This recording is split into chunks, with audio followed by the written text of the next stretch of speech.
आपके साथ निशु शर्मा। चलिए शुरुआत करेंगे बुलेटिन की। केंद्रीय गृह मंत्री अमित शाह ने हर घर तिरंगा अभियान के तहत अपने आवास पर राष्ट्रीय ध्वज फहराया।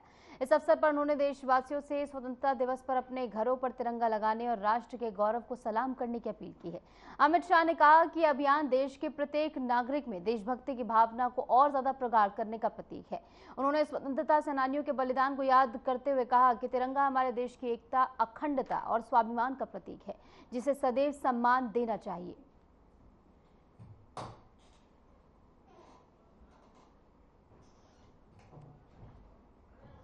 केंद्रीय गृह मंत्री अमित शाह ने अपने आवास पर तिरंगा फहराया। हर घर तिरंगा अभियान जो कि प्रधानमंत्री नरेंद्र मोदी की ओर से शुरू हुआ, वो इस साल भी पूरे जोर शोर से चल रहा है, जहां पर गृह मंत्री अमित शाह ने अपने आवास पर तिरंगा फहराया। और तस्वीरें आप देखिए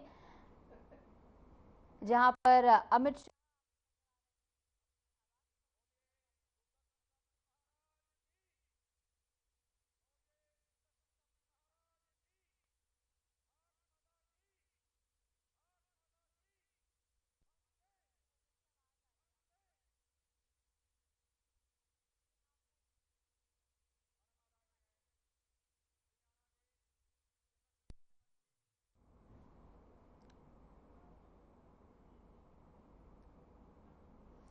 और इस बीच एक बड़ी खबर आपको बता दें, यूपी विधानसभा मानसून सत्र का आज तीसरा दिन है। विकसित भारत विकसित यूपी पर चर्चा होगी। 2047 के विजन डॉक्यूमेंट पर विशेष बहस आज के दिन होने वाली है। सुबह 11 बजे से सदन की कार्यवाही शुरू होगी और 24 घंटे विधानसभा की कार्यवाही चलने वाली है और 17 और 18 घंटे नॉन स्टॉप चर्चा संभव है। विकास एजेंडे पर सरकार अपना विजन रखेगी। तो कल सीएम योगी आदित्यनाथ सदन में संबोधन देंगे।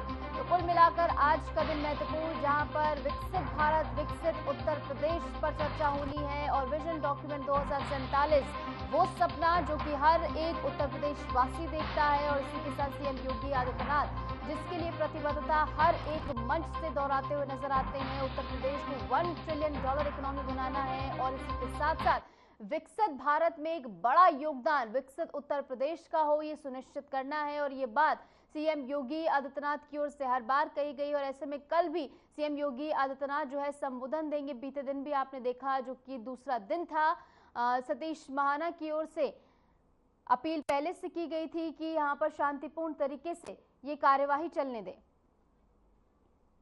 और इस बीच हमारे साथ हमारे संवाददाता अमन प्रधान जुड़ गए हैं ज्यादा जानकारी के साथ। अमन, आज का दिन बहुत ज्यादा महत्वपूर्ण होने वाला है कि विकसित भारत विकसित उत्तर प्रदेश पर चर्चा होनी बताई जा रहा है। लगभग 17 से 18 घंटे नॉनस्टॉप चर्चा होगी, लेकिन ऐसे में सवाल ये है क्या विपक्ष ये संभव होने दे पाएगा? क्योंकि हमने देखा है बार बार जो बवाल हो रहा है उसके चलते स्थगित कर दी जाती है कार्रवाई। तो ऐसे में आज के दिन को लेकर क्या कुछ संभावना है? हाँ, देखिए, निश्चित तौर पर जिस तरीके से जो पहला दिन था सदन का 11 अगस्त को, जब विधानसभा अध्यक्ष ने अपनी कार्यवाही औपचारिक रूप से शुरू की थी, तो माता प्रसाद पांडे जो नेता विरोधी दल है उन्होंने कानून व्यवस्था को लेकर के सवाल उठाया। जब वो संभल दौरे पर गए थे उसके बाद वहां पर कुछ अराजक तत्वों द्वारा उनके खिलाफ कार्यवाही हुई थी, तो कहीं ना कहीं कानून व्यवस्था को लेकर के मुख्यमंत्री योगी आदित्यनाथ जो कि नेता सदन है उनसे सवाल किया था और उसके तुरंत बाद नेता जो सदन है यानी कि मुख्यमंत्री योगी आदित्यनाथ उन्होंने उसका साफ तौर पर प्रश्न का आंसर दिया और उसमें साफ तौर पर ये कहा था कि ये कोई पहली घटना नहीं है कि जब कोई कार्यवाही इस तरीके से की जाती है तो उसके बाद सदन की कार्यवाही में लगातार इस तरीके के सवाल जवाब किए जाते हैं। और मुख्यमंत्री ने साफ तौर पर सभी जो नेता विरोधी दल है माता प्रसाद पांडे उसके सवालों का जवाब दिए थे और उसके बाद तुरंत बाद जो समाजवादी पार्टी के जितने भी विधायक हैं उन्होंने विरोध प्रदर्शन विधानसभा के अंदर शुरू कर दिया था। कल जब कार्यवाही शुरू हुई विधानसभा की, कल भी सवाल जवाब का जो सिलसिला है, आर्टिकल का जो सिलसिला है वो शुरू हुआ था और उसके बाद फिर जो विरोधी दल के जो नेता हैं उन्होंने विरोध प्रदर्शन शुरू कर दिया था। जब सुबह जब वो विधानसभा के अंदर एंटर कर रहे थे तब उन्होंने विरोध प्रदर्शन दर्ज किया। तो साफ तौर पर कहीं ना कहीं जो विपक्ष का एजेंडा है कानून व्यवस्था को लेकर के और वो बहुत ज्यादा उग्र हो चुका है। साफ तौर पर जिस तरीके से अगर बात की जाए मुख्यमंत्री योगी आदित्यनाथ ने जब जब समीक्षा बैठक की थी, यानी कि जब सभी जो विधायक दल थे उनके साथ जब सर्वदलीय बैठक करी थी, तो उसमें भी अपील की थी कि जो सदन की कार्रवाई है उसको चलने दिया जाए, क्योंकि इस बार की जो विधानसभा है वो एक ऐतिहासिक रूप में मानी जानी है, क्योंकि 24 घंटे का जो सत्र है वो चलना है इस बार, और विकास के मुद्दों पर चर्चा होनी है। 2047 का जो विकसित उत्तर प्रदेश का जो सपना है, जो भारतीय जनता पार्टी का जो सपना है, उसको साकार करने के लिए कहीं ना कहीं अगर विकसित उत्तर प्रदेश होगा तो साफ तौर पर जो सभी दल हैं उनके नेताओं को भी इसमें साफ तौर पर जो उनकी नीड्स हैं, जरूरतें हैं, वो पूरी होंगी। तो कहीं ना कहीं उत्तर प्रदेश अगर विकसित होगा तो आम जनमानस की जो सभी समस्याएं हैं उनका भी कहीं ना कहीं निस्तारण होगा। जो $1 ट्रिलियन इकोनॉमी की जो बात उत्तर प्रदेश सरकार की जो पहले दिन से जो मानना है उसमें भी कहीं ना कहीं बात होगी। तो साफ तौर पर ये जो विपक्ष का मुद्दा है वो सिर्फ इतना ही है कि जो भारतीय जनता पार्टी की जितनी योजनाएं हैं उन पर कहीं ना कहीं सवालिया निशान खड़ा करने के लिए लगातार विरोधी दल लगातार प्रश्न उठाता रहा है। और खासतौर पर जिस तरीके के लिए बात कहा जाए तो आज विधानसभा का तीसरा दिन है और ऐतिहासिक दिन है, क्योंकि इसमें आज जो पूरे 24 घंटे में 17 से 18 घंटे यानी कि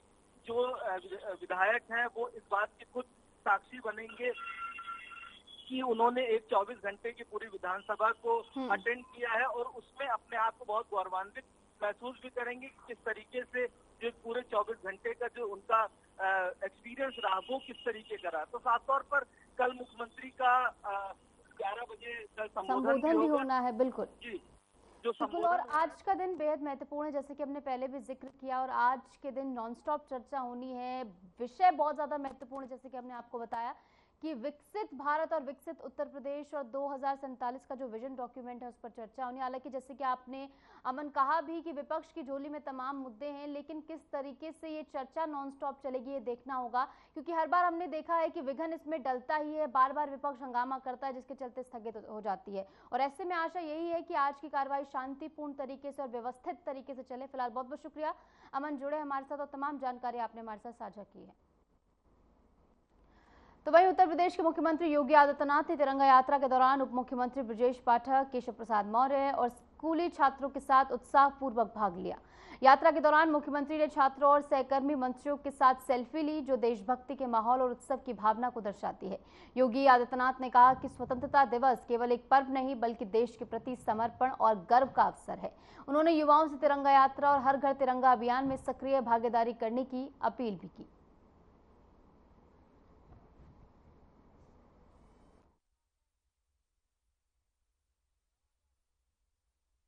हमारा देश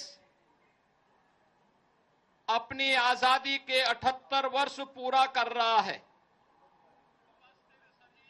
आजादी के अमृत काल में हर भारतीय के मन में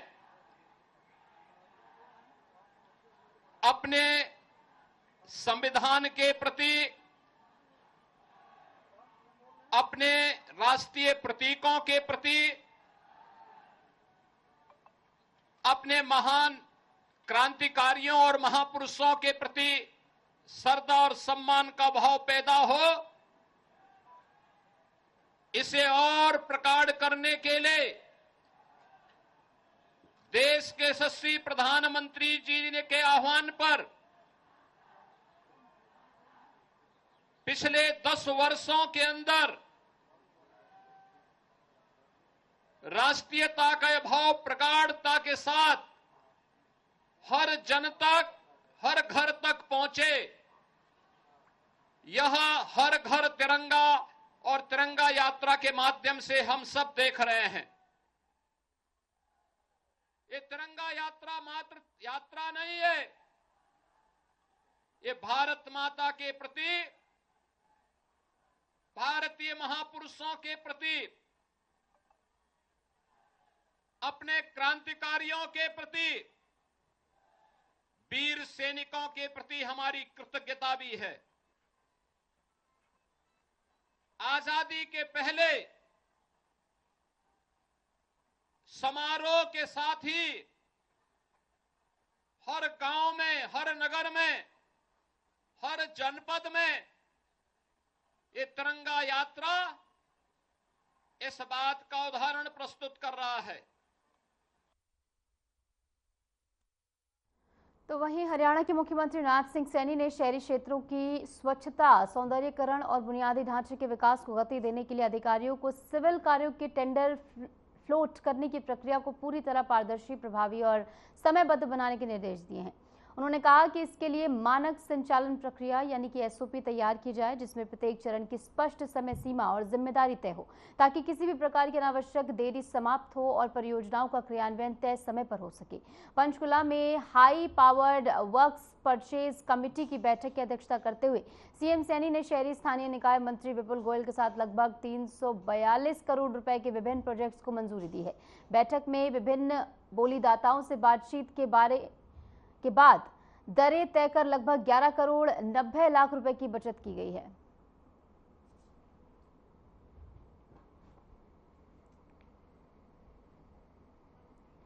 खबर राजस्थान के दौसा से है, जहां खाटू श्याम मंदिर से लौटते हुए एक दर्दनाक सड़क हादसा हो गया। 11 श्रद्धालुओं की इसमें मौत हो गई। मृतकों में 7 बच्चे और महिलाएं भी शामिल हैं। सभी मृतक एटा के रहने वाले बताए जा रहे हैं। हादसा तब हुआ जब श्रद्धालुओं से भरी पिकअप ट्रक किसी अन्य वाहन से टकरा गई। हादसे के तुरंत बाद स्थानीय प्रशासन ने राहत और बचाव कार्य तेज कर दिया। करीब 8 से ज्यादा लोग इसमें गंभीर रूप से घायल हुए हैं, जिन्हें तत्काल अस्पताल में भर्ती कराया गया है। मुख्यमंत्री भजन लाल ने इस दुखद घटना पर एक्स पर पोस्ट कर अपनी संवेदना व्यक्त की और लिखा कि ये घटना अत्यंत दुखद है। उन्होंने जिला प्रशासन को निर्देश दिए हैं कि घायल श्रद्धालुओं का त्वरित और उचित उपचार सुनिश्चित किया जाए। उन्होंने दिवंगत आत्माओं के लिए शांति और घायलों के शीघ्र स्वास्थ्य लाभ की कामना की है। प्रशासन द्वारा दुर्घटना की जांच शुरू कर दी गई और हादसे के कारणों का पता लगाने का प्रयास फिलहाल किया जा रहा है।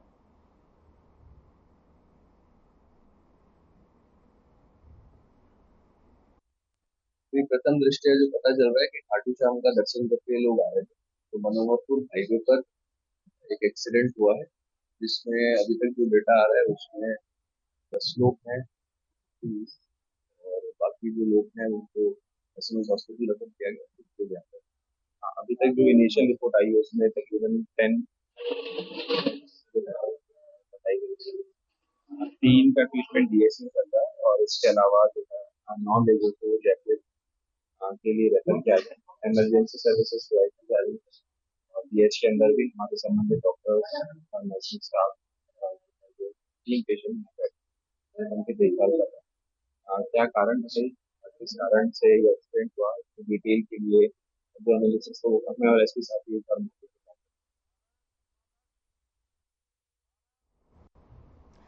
छत्तीसगढ़ के मुख्यमंत्री विष्णुदेव साय ने बिलासपुर में आयोजित स्वच्छता संगम 2025 कार्यक्रम में सक्रिय भागीदारी निभाई। इस दौरान उन्होंने स्वच्छता बहनों के पैर धोकर उनका सम्मान किया और कहा कि स्वच्छता में उनका सबसे बड़ा योगदान है। मुख्यमंत्री ने कहा कि आज जिस स्वच्छता संगम 2025 का आयोजन किया गया है, जो छत्तीसगढ़ के लिए गर्व की बात है। छत्तीसगढ़ के इतिहास में पहली बार स्वच्छता के क्षेत्र में इतना उत्कृष्ट कार्य हुआ है। इस कार्यक्रम का उद्देश्य राज्य में स्वच्छता और सफाई के प्रति जनमानस को जागरूक करना तथा स्वच्छता कार्यों को और ज्यादा प्रभावी बनाना है। मुख्यमंत्री ने सभी नागरिकों से स्वच्छता के प्रति अपनी जिम्मेदारी निभाने का आह्वान किया है। क्या कुछ उनकी ओर से इस मौके पर कहा गया है, वो भी सुनिए। नगरीय प्रशासन विभाग द्वारा स्वच्छता संगम 2025 का आयोजन यहाँ पर किया गया था और आज स्वच्छता दीदियों को हम लोग अपने हाथों से उनका पैर धोकर सम्मान किए हैं, क्योंकि स्वच्छता में उन्हीं लोगों का सबसे ज्यादा मेहनत रहता है, परिश्रम रहता है और वही लोग वास्तव में हकदार हैं। और इस समय छत्तीसगढ़ का बहुत अच्छा प्रदर्शन रहा। 6 हमारे निकाय महामहिम राष्ट्रपति के कर कमलों से पुरस्कृत हुए और 1 नगरीय निकाय हमारे जो केंद्रीय आवासन और नगरीय प्रशासन मंत्री हैं उनके कर कमलों से पुरस्कृत हुआ और बिल्हा पूरे देश में फर्स्ट आया और बहुत सारे नगरीय निकाय पुरस्कृत हुए। तो हमको लगता है कि छत्तीसगढ़ के इतिहास में पहली बार स्वच्छता के क्षेत्र में इतना अच्छा काम हुआ है और इसके लिए हम हमारे जो डिप्टी सीएम और नगरीय प्रशासन विभाग के मंत्री हैं श्री अरुण साव जी, उनके पूरे विभाग और जितने हमारे 192 नगरीय निकाय क्षेत्र हैं वहाँ के महापौर, नगर पालिका, नगर पंचायत के अध्यक्ष, वहाँ के सीएमओ, वहाँ के पार्षद और स्वच्छता दीदी, स्वच्छता मित्र, सबको बहुत बहुत बधाई शुभकामनाएं देते हैं। साथ में नागरिकों को भी बधाई धन्यवाद देते हैं, कहे कि उनके सहयोग के बिना भी ये सब संभव नहीं हो पाता।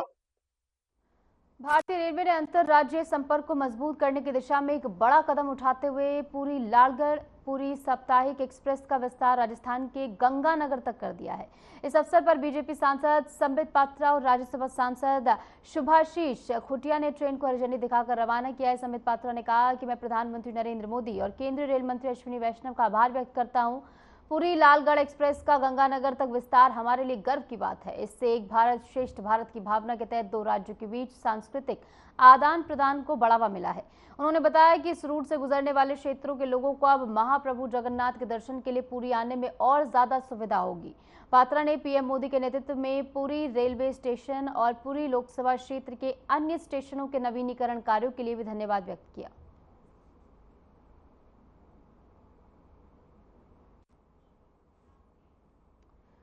तो वहीं हर घर तिरंगा अभियान के तहत दिल्ली के मंत्री आशीष सूद जनकपुरी में आयोजित तिरंगा यात्रा में शामिल हुए। इस अवसर पर उन्होंने लोगों से स्वतंत्रता दिवस पर अपने घरों पर तिरंगा फहराने की अपील की है।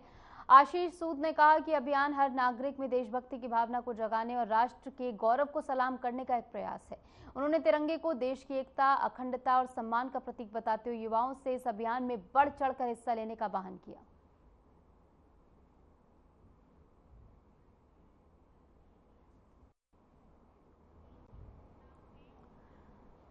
दिल्ली में 15 अगस्त 2025 के स्वतंत्रता दिवस समारोह से पहले लाल किला परिसर में भव्य फुल ड्रेस रिहर्सल का आयोजन किया गया। इस रिहर्सल में सुरक्षा बलों, सैनिकों, सांस्कृतिक दलों और विद्यालयों के छात्रों ने भाग लिया। रिहर्सल में सेना, नौसेना, वायुसेना, सीएपीएफ और दिल्ली पुलिस के दस्तों ने परेड के समस्त कार्यक्रमों का अभ्यास किया और साथ ही देश के सांस्कृतिक वैभव को दर्शाने वाले नृत्य और गीत प्रस्तुत किए। लाल किला और आसपास के क्षेत्रों में सुरक्षा कड़ी कर दी गई है, जिसमें कई स्तरों पर जांच, सीसीटीवी निगरानी और एंटी ड्रोन सिस्टम की व्यवस्था शामिल है, ताकि स्वतंत्रता दिवस समारोह सुरक्षित और व्यवस्थित रूप से संपन्न हो सके।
बढ़ेंगे। भारतीय जनता युवा मोर्चा यानी कि BJYM ने 79वें स्वतंत्रता दिवस से पहले हर घर तिरंगा अभियान के तहत भव्य तिरंगा यात्रा का आयोजन किया। इस मौके पर झारखंड के नेता प्रतिपक्ष और राज्य भाजपा अध्यक्ष बाबूलाल मरांडी ने इसमें शामिल हुए और इसी के साथ साथ स्वतंत्रता दिवस पर राष्ट्रीय पर्व उन्होंने कहा कि निकट है और इस बार ऑपरेशन सिंदूर में देश के वीर जवानों ने जो अदम्य साहस और वीरता दिखाई है उसने न केवल पूरे देश बल्कि पूरी दुनिया को अचंभित कर दिया। ये बात उनकी ओर से कही गई। आगे उन्होंने कहा कि हर नागरिक देशभक्ति और गर्व की भावना की ओर और ज्यादा आगे बढ़े और इस भावना को प्रगाढ़ करे।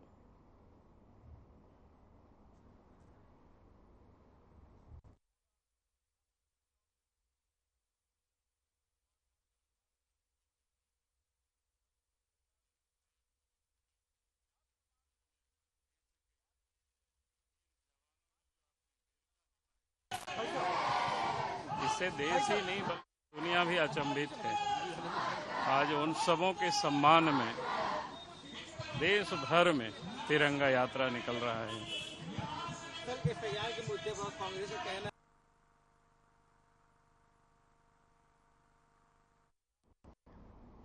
और इस बीच एक बड़ी खबर आपको बता दें, राष्ट्रीय राजधानी दिल्ली से ईडी ने सुरेश रैन को समन भेजा है और सुरेश रैन आज ईडी के सामने पेश होंगे। ऑनलाइन जुआ मामले में आज इस पूरे क्रम में पूछताछ होगी। 50 करोड़ विज्ञापन भुगतान पर जांच। IX बेट प्रचार में कई हस्तियों के नाम भी शामिल हैं और ऐसे में समन भेजा गया है और इस पूरे मामले में आज पूछताछ होने वाली है। बड़ी खबर आपको बता रहे हैं, ईडी ने सुरेश रैन को समन भेजा है और पेश होने के लिए कहा गया है। आज वो पेश होंगे। ऑनलाइन जुआ मामले में आज पूछताछ होनी है। 50 करोड़ विज्ञापन भुगतान पर ये पूरी जांच चल रही है। IX बेट का ये पूरा मामला जहां पर ईडी ने सुरेश रैन को अब समन भेजा है। देश भर में स्वतंत्रता दिवस के मौके पर हर घर तिरंगा अभियान के तहत देशभक्ति का जज्बा चरम पर नजर आ रहा है। ओडिशा के संबलपुर में बाइक रैली का आयोजन किया गया जिसमें बड़ी संख्या में लोग तिरंगे के साथ शामिल हुए। जम्मू कश्मीर के डोडा में 79वें स्वतंत्रता दिवस समारोह से पहले भद्रवाह पुलिस ने भव्य तिरंगा रैली निकाली है। कुछ तस्वीरें भी आपकी टेलीविजन स्क्रीन पर, 5 तस्वीरें, जहां पर पहली तस्वीर उत्तर प्रदेश के मुरादाबाद में जहां पर तिरंगा बाइक रैली से शहर गूंज उठा। रांची में भारतीय जनता युवा मोर्चा यानी कि BJYM ने तिरंगा यात्रा निकाली जिसमें बड़ी संख्या में युवाओं ने भाग लिया। तो वहीं राष्ट्रीय राजधानी दिल्ली की भी तस्वीर देखिए। जनकपुरी में मंत्री आशीष सूद तिरंगा यात्रा में शामिल हुए और लोगों से अपने घरों पर तिरंगा फहराने की अपील उनकी ओर से की गई है। तो 5 तस्वीरें उत्तर प्रदेश, जम्मू कश्मीर, दिल्ली, ओडिशा और झारखंड से, जहां पर किस तरीके से तिरंगामय पूरा माहौल होता हुआ नजर आ रहा है। तिरंगा यात्रा जगह जगह पर निकाली जा रही है और इस बार का स्वतंत्रता दिवस जो है वो कई मायने में खास है क्योंकि ऑपरेशन सिंदूर के बाद ये पहला स्वतंत्रता दिवस है। तो ऐसे में इसके मायने जो हैं वो और ज्यादा बढ़ जाते हैं। और इस बीच देहरादून से एक बड़ी खबर आपको बता दें, जहां पर उत्तराखंड के 13 जिलों में बारिश का अलर्ट जारी किया गया है। तो मौसम विभाग की ओर से चेतावनी का काम किया जा रहा है। बागेश्वर, चंपावत, उधम सिंह नगर में रेड अलर्ट जारी किया गया है। देहरादून, टिहरी, पौड़ी, हरिद्वार, नैनीताल में चेतावनी है। तो वहीं पिथौरागढ़, चमोली, उत्तरकाशी, रुद्रप्रयाग में अलर्ट है। अल्मोड़ा में भारी बारिश की चेतावनी मौसम विभाग की ओर से दी गई है। देहरादून, टिहरी, चंपावत, उत्तरकाशी में अवकाश घोषित कर दिए गए हैं। अल्मोड़ा, बागेश्वर में भी स्कूल बंद हैं। तो एहतियातन यहां पर स्कूल बंद करने का ऐलान किया गया है क्योंकि बच्चों को सबसे ज्यादा दिक्कत होती है। तो ऐसे में कोई आपात स्थिति ना बने इसके लिए पहले से ही स्कूल बंद करने का ऐलान कर दिया गया है। और आने वाले दिनों में बारिश देखने को मिलेगी जिसके चलते जनजीवन बुरी तरह प्रभावित होता हुआ भी नजर आएगा। पहाड़ी क्षेत्र होने के नाते यहाँ पर मुश्किलें जो हैं वो और ज्यादा दोगुनी होती हुई नजर आती हैं और पहले से मौसम विभाग ने यहाँ पर चेतावनी जारी कर दी है। इसी के साथ साथ प्रशासन की ओर से भी एडवाइजरी जारी की जा रही है। पहाड़ी क्षेत्र होने के नाते बहुत ज्यादा जरूरी काम हो तभी घर से बाहर निकलने कहा गया है। और फिलहाल के लिए हमारे इस खास बुलेटिन में इतना ही। नमस्कार।